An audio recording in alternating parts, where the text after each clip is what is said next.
मायरा मामी पीछे खड़ी आंसू बहा रही थी, जैसे पता नहीं क्या हो गया हो।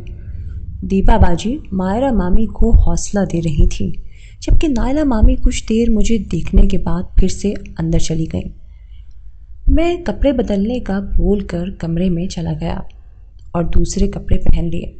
रात का खाना सबके साथ मिलकर खाया। सब मुझे रेस्ट करने को कह रहे थे और 1-2 दिन कॉलेज ना जाने को बोल रहे थे, मगर मैंने कहा मैं बिल्कुल ठीक हूँ। खाना खाने के बाद सब अपने अपने कमरों में चले गए। मायरा मामी मेरे लिए हल्दी वाला गर्म दूध लेकर आई। मायरा मामी, ये चोट कैसे लगी? शेरू, अभी बताया तो है सबके सामने। मायरा मामी, मुझे सच सुनना है। शेरू, सच ही तो बताया है। मायरा मामी, अच्छा, अगर तू बाइक से गिरा था तो बाइक पर कोई निशान क्यों नहीं आया? कितनी बार कहा है मुझसे झूठ ना बोला करो। शेरू, आप तो हर बात पकड़ लेती हैं।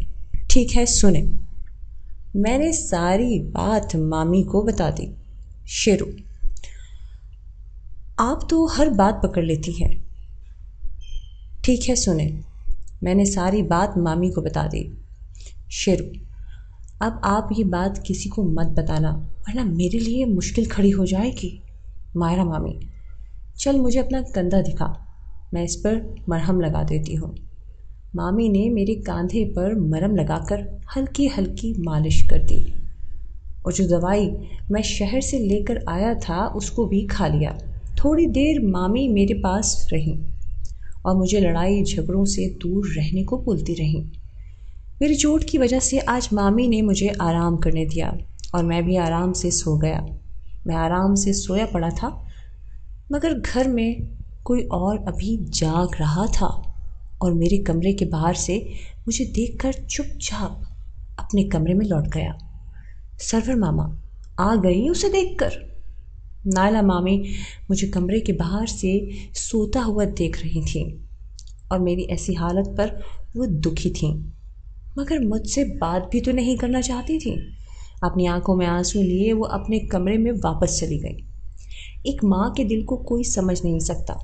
इतना सब होने के बाद भी मुझे तकलीफ़ में देखकर वो खुद को रोक ना पाई और चली आई। मुझे देखने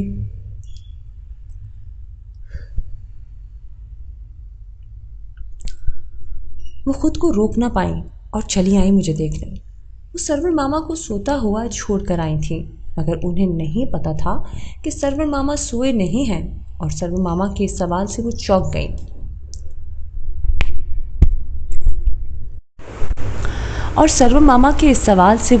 गई। नायला मामी, मैं बाथरूम गई थी। सरवर मामा, मुझे पता है तुम कहाँ गई थी। क्या अब मुझे बताओगी कि आखिर तुम क्यों उससे बात नहीं करती?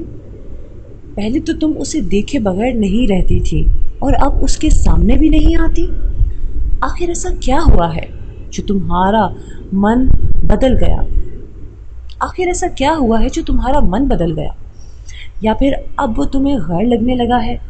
शायद अब तुम्हारे मन में ये बात आ गई है कि वो तुम्हारा बेटा नहीं है और तुम उससे ऐसे ही मुंह मोड़ रही हो।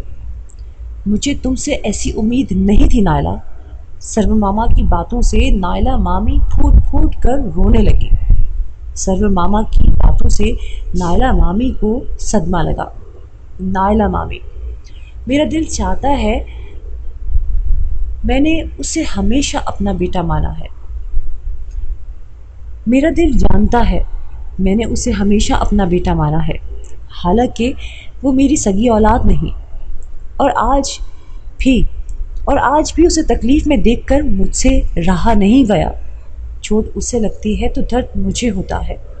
मैं उसकी माँ नहीं हूँ तो क्या हुआ? मैंने उसे पैदा नहीं किया, मगर एक माँ की तरह पाला तो है ना। उससे ऐसा काम कर दिया है कि मैं अब उसका सामना नहीं कर सकती। वो उसे ना सज़ा दे सकती हूँ। उसने ऐसा काम कर दिया है कि मैं उसका सामना नहीं कर सकती। वो जब भी मेरे सामने आता है तो वो सब मुझे याद आने लगता है। मैं खुद को कैसे समझाऊं? उसे ना सज़ा दे सकती हूँ, ना उसे माफ़ कर पा रही हूँ। सर्वर मामा, आखिर ऐसा क्या कर दिया है उसने जो तुम खुद को और उसे भी इतनी बड़ी सज़ा दे रही हो? आज तुम्हें सच बताना ही होगा। मैं कितने दिनों से पूछ रहा हूँ, तुम हर बार टाल देती हो। तुम्हें मेरी कसम, मुझे सच बताओ। मैं और बर्दाश्त नहीं कर सकता। नायला मामी रोते हुए, मुझे कसम मत दीजिए, मैं आपको नहीं बता सकती। अपनी कसम वापस ले लीजिए, मेरे लिए मुझसे मत पूछें। मैं नहीं बता सकती सर्वर मामा, मैंने तुम्हें कसम दे दी। अब तुम या तो सच बताओ या फिर मेरा मरा हुआ मुंह देखना।